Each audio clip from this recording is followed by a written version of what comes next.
नमस्कार, आप देख रहे हैं एक्टिविस्ट वेद। मैं हूं वेद प्रकाश। मोदी सरकार जो है, केंद्र की मोदी सरकार, वो गरीब सवर्णों के लिए 10% आरक्षण देने का निर्णय लिया है।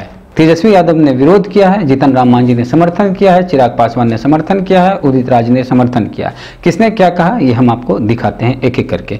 सबका वीडियो आपको दिखाते हैं किसने क्या प्रतिक्रिया दी है। आरक्षण जो है आर्थिक स्थिति को सुधारने के लिए नहीं है।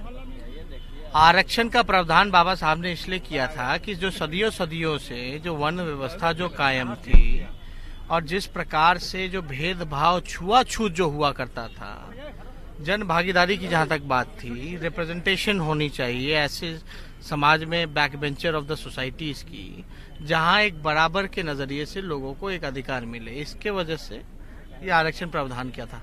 आर्थिक स्थिति सुधारने के लिए आरक्षण नहीं है।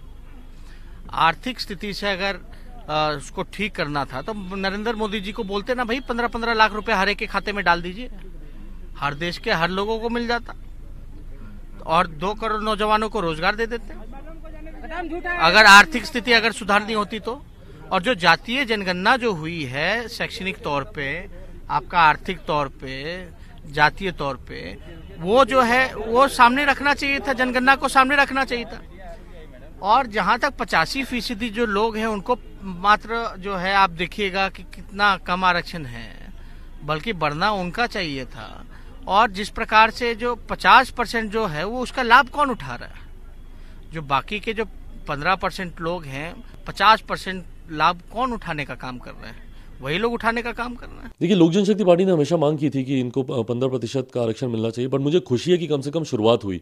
एक लंबे समय से हम लोग ये मांग करते रहे, एक लंबे समय से हम लोग चाहते हैं कि जो स्वर्ण जाति के जो गरीब लोग हैं उनको ये आरक्षण का भी उनको लाभ मिले। मुझे खुशी है कि हमारी आज की सरकार ने कम से कम ये फैसला लिया। अब मुझे नहीं लगता कि इस पर कोई राजनीति होनी चाहिए। कम से कम इस फैसले की इसकी शुरुआत हुई है और जो गरीब वर्ग के जो लोग हैं, जो भले स्वर्ण जाति से आते हों, अग्रणी जाति से आते हों, उस वर्ग से आते हों, कम से कम उनको भी उनका हक आज मिला है। सवर्ण में भी गरीब होते हैं और उनके लिए आरक्षण की मांग, जिसकी सीमा हम 15% बताते रहे हैं, हमारी मांग होती रही है। और साथ ही साथ ये भी हम कहते रहे हैं कि चूंकि 49.5% का सीलिंग है, इसको बढ़ाए बिना, जो संविधान संशोधन के बिना नहीं हो सकता है, आखिर कैसे बढ़ाया जाए, कैसे स्वर्ण को आरक्षण दिया जाएगा, इसके लिए हमारी मांग रही है या मांग करते रहे हैं कि संविधान में संशोधन करके आरक्षण की सीमा को 90% करे और सवर्ण को 15% आरक्षण दे।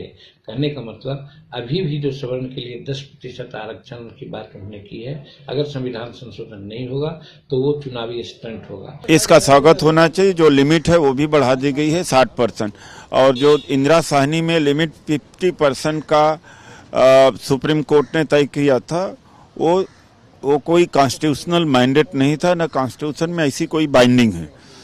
और सुप्रीम कोर्ट अपने तरफ से ये कानून बना दिया। गाइडलाइंस था, कानून नहीं बन सकता। कानून बनाने का काम संसद का होता। संसद 100% कर दे, 80% कर दे, 70% कर दे। ये जो एक मिसनोमर था 50% वो भी जाएगा। वैसे 69% तो तमिलनाडु में रिजर्वेशन है ही है, डिस्पाइट इट। और जो इकोनॉमिकली वीकर हैं, अपर कास्ट में, उनको रिजर्वेशन दिया गया है, हम उसका स्वागत करते हैं। शुक्रिया पूरा वीडियो देखने के लिए। आगे भी हम इस तरह से जुड़े रहेंगे और अभी तक आप हमारे चैनल को सब्सक्राइब नहीं किए हैं तो कर लीजिए, बेल आइकन जरूर दबाएं।